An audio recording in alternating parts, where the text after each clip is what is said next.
और इस वक्त की बड़ी खबर बता दें, राहुल गांधी ने डीयूएसयू के छात्रों से मुलाकात की। एससी एसटी ओबीसी को जानबूझकर अयोग्य ठहराया जा रहा है। राहुल गांधी ने ये साफ तौर पर कहा, ये सिर्फ शिक्षा नौकरी की लड़ाई नहीं है, ये हक, सम्मान और हिस्सेदारी की लड़ाई है। बाबा साहब ने कहा था कि शिक्षा सबसे बड़ा हथियार है। मोदी सरकार शिक्षा को कुचलने में जुटी हुई है। वहीं उन्होंने कहा कि एनएफएस पद पर खाली रखा गया।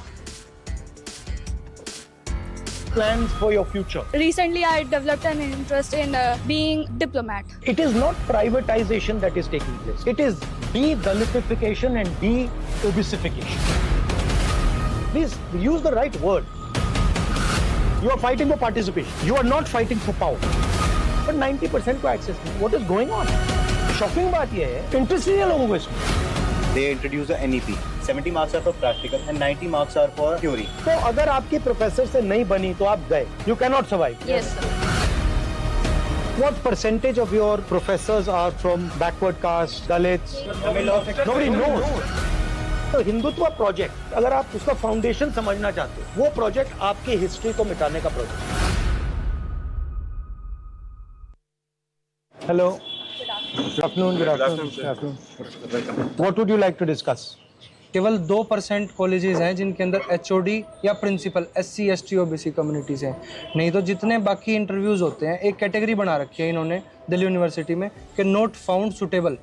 उसके अंदर कोई गाइडलाइंस नहीं है कि वो सुटेबल कैंडिडेट क्यों नहीं था उस पोस्ट के लिए, उसको आउट कर दिया जाता है। मान लो आप कितना भी कैपेबल क्यों ना हो, आपको इसी कैटेगरी में रखा जाएगा। आप सब एससी एसटी ओबीसी कम्युनिटी के हो। अभी भी सर इंटरव्यू बहुत फेयर नहीं है। मेरा जेआरएफ अभी 1-2 महीने में लैप्स होने जा रहा है, अभी भी मेरे को एडमिशन नहीं मिल रहा है। देखिए, मैं भी इसी सिस्टम से निकला हूँ, मैं भी मतलब इंडियन एजुकेशन सिस्टम से निकला हूँ। आपको क्या लगता है कि इंडियन एजुकेशन सिस्टम में जो दलितों की हिस्ट्री है, आदिवासियों की हिस्ट्री है, बैकवर्ड ओबीसीज की हिस्ट्री है, क्या वो पढ़ाई जाती है? नहीं सर। कभी आपने उसको मतलब कहीं देखा है?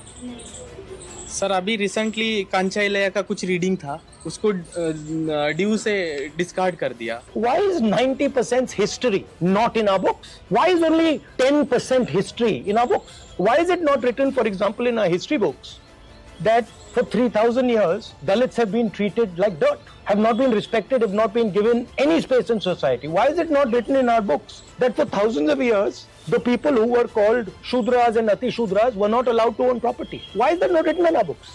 Now I can understand if there is a community that is 5% of the country and they do not have access to corporate India, they do not have access to, अगर आपने कहा कि हाँ भैया इंडिया में ये छोटी सी कम्युनिटी है, इसको एक्सेस नहीं मिलेगा, मैं समझ सकता हूँ, but 90% को एक्सेस नहीं है। What is going on?